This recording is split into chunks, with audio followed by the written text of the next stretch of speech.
honey, I'm home. Oh, hey, honey, what's up? Oh, not much. Long day at the labs. Anything cool happen? Well, Experiment 108 got loose again today. What? Again? Yeah, but it turns out it's okay, because while trying to track it down and catch it, we actually got to talking and found out that, did you know, some forms of media actually had spin-offs that had nothing to do with the source material? Oh, you mean like when a small-time YouTuber tries to create a sketch for a video that'll bring in viewers even if it doesn't match the genre? Yeah, but who would do that? Yeah, no one ever does that. I know, right? But as it turns out, Elvira almost got a sitcom all of her own. Wait, how did I miss that? When did that happen? Sometime back in the 1900s. But don't worry, because rest assured, we're going to cover it here on the show. Come in. Hey guys, what's up? You guys talking about history? Yeah, we are. And your history. No. That guy. Hey, stop messing around with him. You're supposed to be on set. Oh, right. On with the show. You really suck. You know that.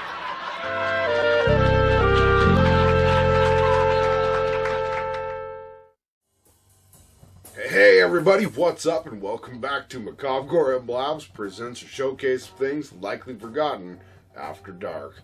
I'm Bats and I hope you'll join me today as we take another look at Elvira with the lost potential sitcom pilot for the Elvira Show. Cue the laugh track.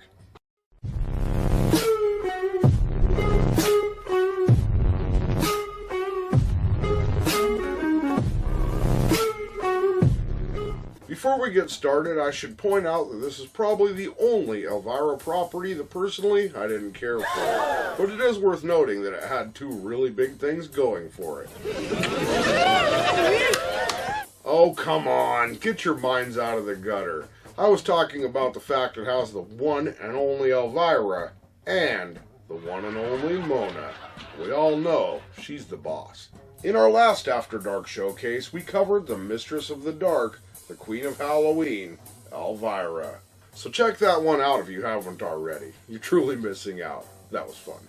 However, during our research for that video, we did happen to come across a sitcom pilot that piqued our interest. That's right, they actually thought they could get away with creating a sitcom containing Elvira, and they were going to call it the Elvira Show, but it never made it past the pilot phase. The Elvira Show pilot was made in 1993 and has a runtime of 25 minutes like most sitcoms at the time. Unlike most sitcoms of the time, you can find this one right here on YouTube.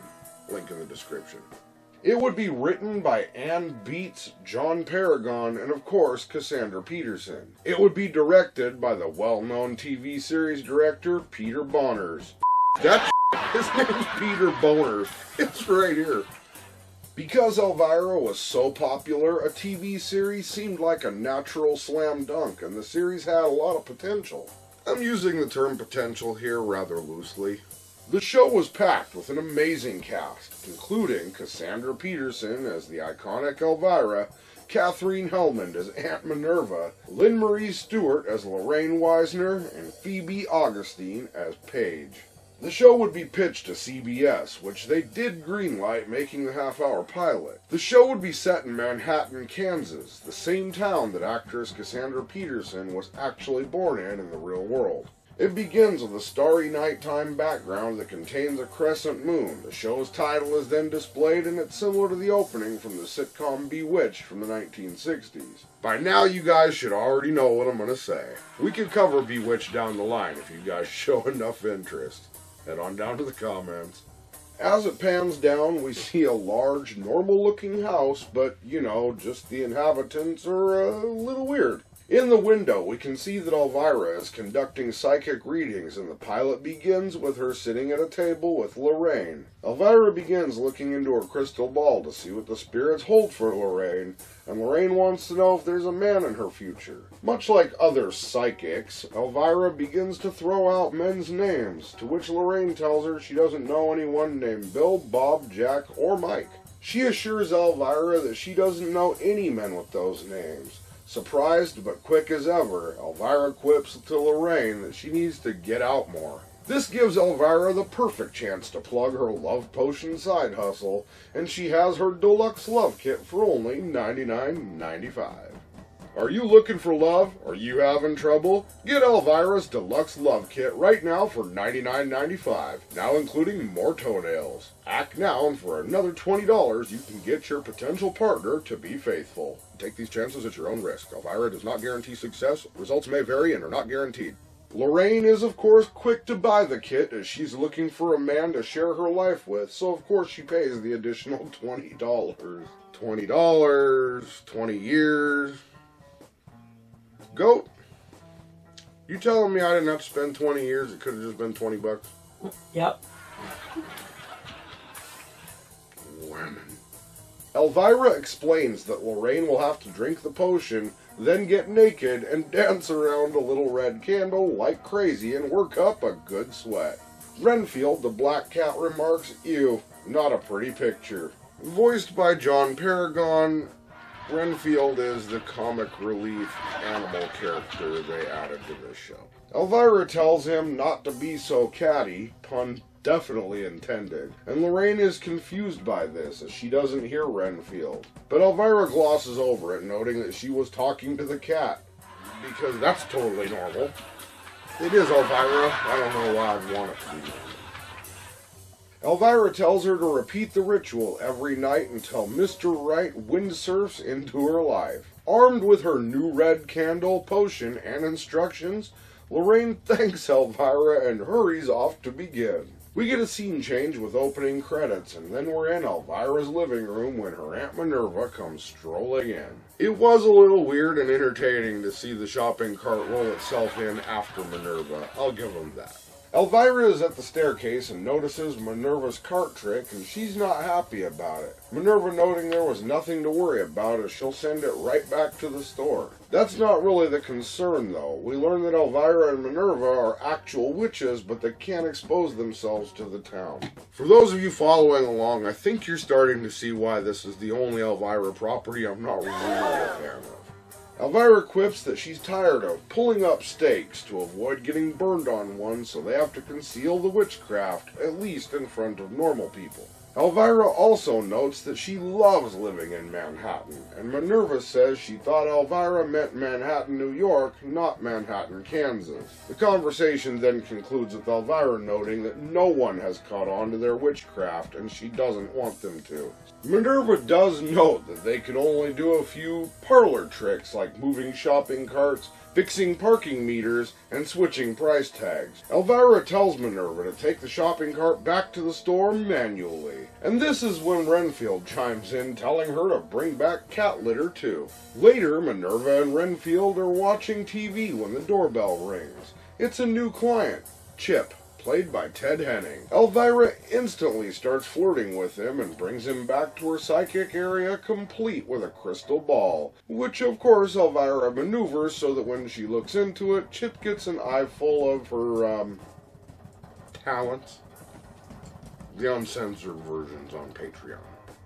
Although Chip is somewhat caught off guard by Elvira's aggressive flirting, he tells her that he's there for a love potion. Elvira's trying to get closer to Chip when the doorbell rings again, and Elvira runs out to find out who it is. Much to her surprise, there's a young girl that Elvira mistakes for a Girl Scout selling cookies. Chip then decides to leave, noting that Elvira is obviously busy, but says he'll return later on that night.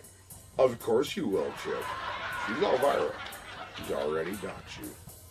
We then find out the girl is actually Paige Grayson, Elvira's niece. After Minerva confirms that Paige is in fact their niece, she lets Elvira know that Paige is going to be moving in with them. Paige has been on a remote island boarding school being raised by nuns since her dad, Elvira's brother, died before she was born and her mother disappeared in a mysterious boat accident in the Bermuda Triangle.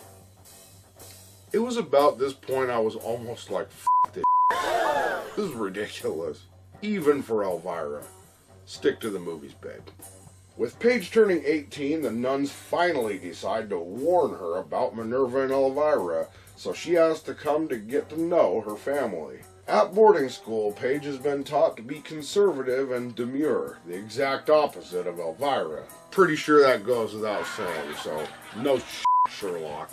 While getting to know Paige, she tells them that she's always dreamed of having a happy, normal family life. And that's exactly what you get at Aunt Elvira's.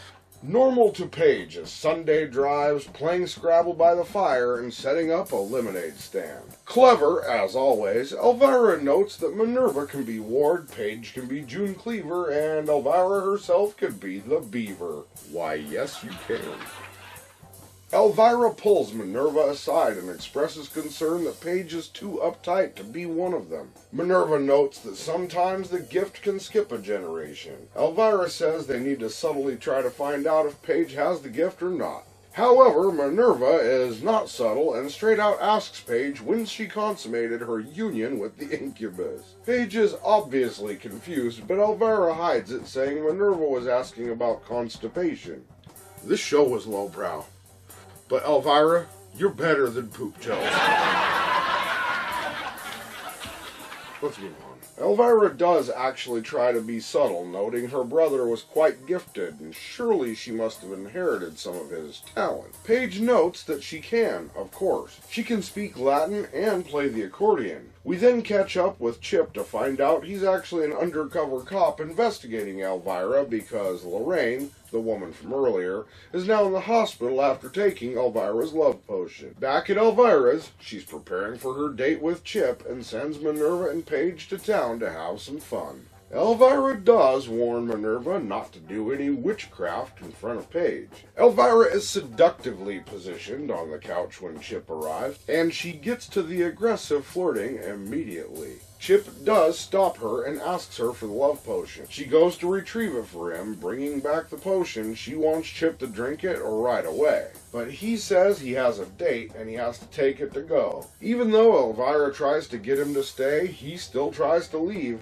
so she grabs the potion and won't give it back to him. In the slight scuffle that ensues, the glass gets broken and the liquid flies all over Chip. There's a light smoke show that Elvira clears away and we see Chip frozen solid. While looking at Chip, Elvira notices a wire and figures out that Chip's actually an undercover cop. Of course Elvira freaks out as she hears Minerva and Paige returning home. She maneuvers Chip's body to look like a table and covers him with a cloth. Elvira quickly fills Minerva in on the cop-Chip situation, and Minerva tries to help but ends up levitating Chip. Paige chooses this moment to come back in the room, so Elvira and Minerva put their hands under the floating Chip, explaining that they're redecorating.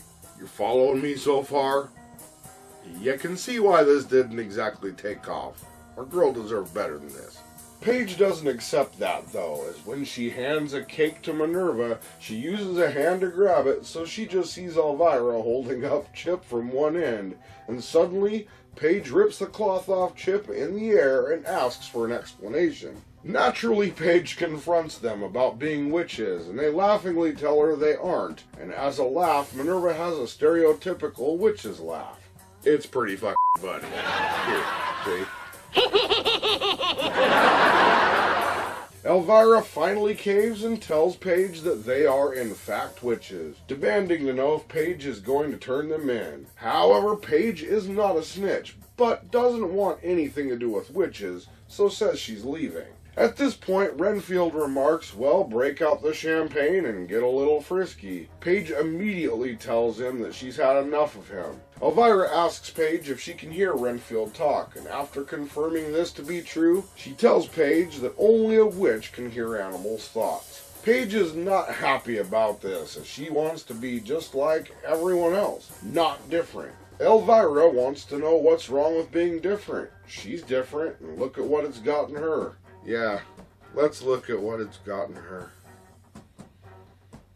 Looking around, she realizes that it may be a bad example, but what she means is there's only one Paige, and she needs to be who she really is, as no one else can be Paige. Paige is a little confused with Elvira's phrasing, but is assured that Elvira wouldn't be trying to help her if she didn't care about her, with Minerva chiming in too. They all hug as the police and District Attorney Lindsay, played by Christine Rose, arrive at the door demanding them to send Chip out. Paige uses this moment to point out that using witchcraft causes nothing but trouble. Elvira tells Minerva and Paige to go to the secret tunnel to escape while she's turning herself in. She does note that she isn't just doing this for Paige, but for their kind, all the freaks and misfits everywhere who dare to be different. My people. I'm saying. Elvira dramatically says she would rather be locked away if she has to live in a world where everyone is forced to be the same. Tell it like it is. I mean, come on. Let's listen to this woman. There's some wisdom there. At this point, something strange happened. Paige says no and starts chanting while the wind blows and lights flicker. She tells Elvira to kiss Chip and break her spell, and of course she does, and this unfreezes Chip.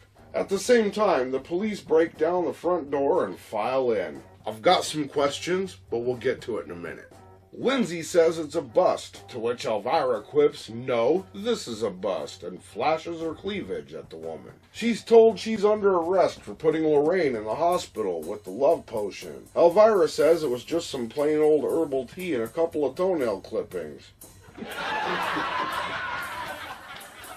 Alright. As the cops start taking Elvira away, Lorraine and a gentleman show up at Elvira's door. Lindsay says Lorraine is there and she can press charges on Elvira officially.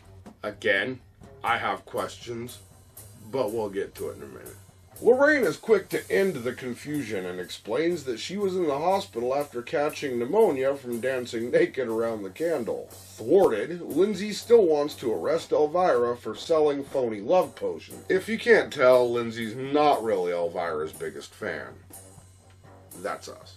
Lorraine stops Lindsay again, letting her know that it in fact worked. If she hadn't gone to the hospital, she wouldn't have met her new fiancé, Dr. Marvin, played by Basil Hoffman. They came to thank Elvira for making Lorraine sick in the first place. Elvira is released since she hasn't done anything wrong, and it ends with Lindsay telling Chip she can't believe he kissed Elvira, a piece of trash. And again, because she's awesome, Elvira notes that at least trash gets picked up, firmly putting Lindsay in her place. Everything wraps up with Elvira and Chip agreeing to see each other later as the credits roll. After the credits, we get a scene of Elvira, Minerva, and Paige drinking tea with Paige noting she'll make it. It turns out to be herbal tea, and Paige says she made it with toenails. Elvira and Minerva immediately stop drinking the tea, but Paige quickly assures them that she was kidding, and it was just tea. I'll give them credit for the corny points. The pilot has tons of Elvira's normal, double-edged quips, quirky personality, and comedic situations. Although being a sitcom, there are also a lot of laugh tracks that play. And I mean a lot of laugh tracks.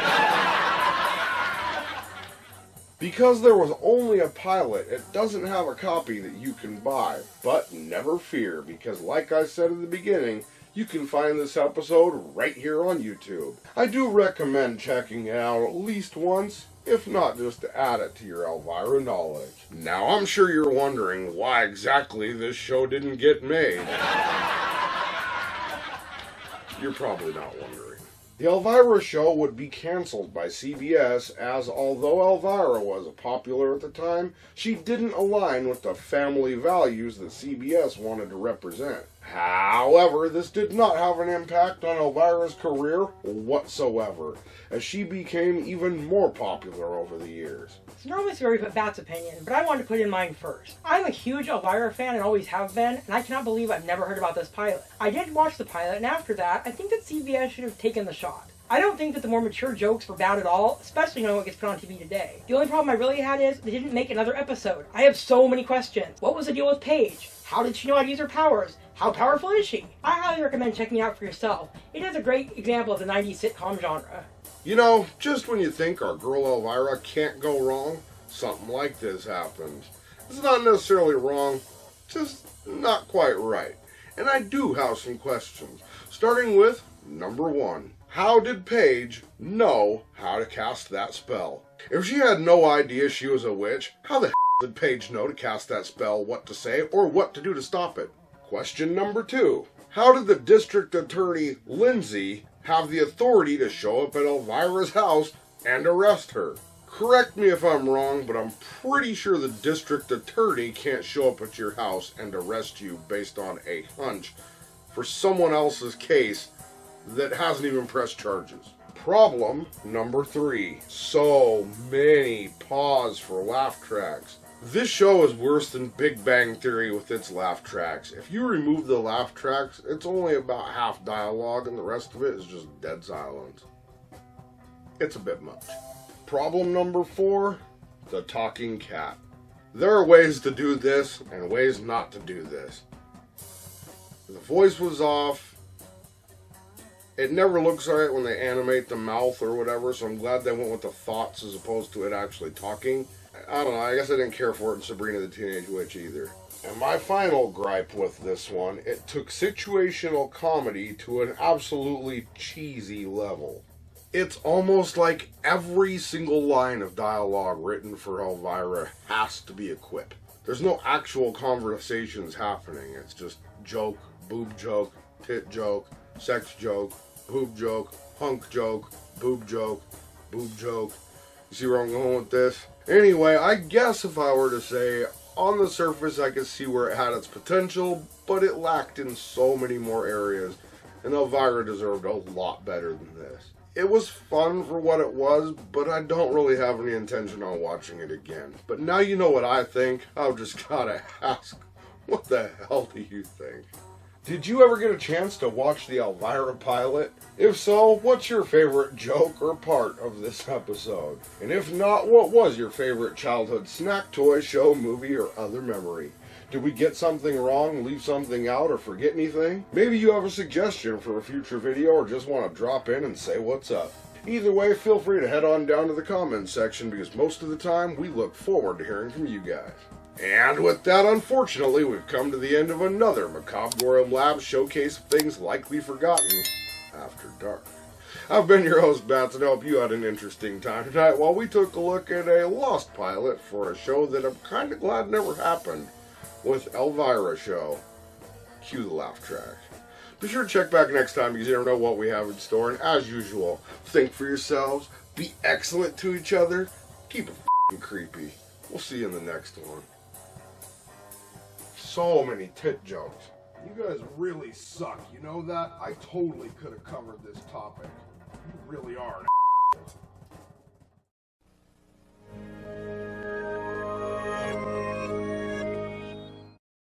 Hey, if you guys made it this far, thank you. We really appreciate you watching our videos. Also, we want to give a big shout out to our patrons. Corey Backus, Woodstock, Boss Mike, Bill, Viking Woman, Joshua R, and Matt H. You guys are awesome. Anyway, we'll see you in the next one, and keep it creepy.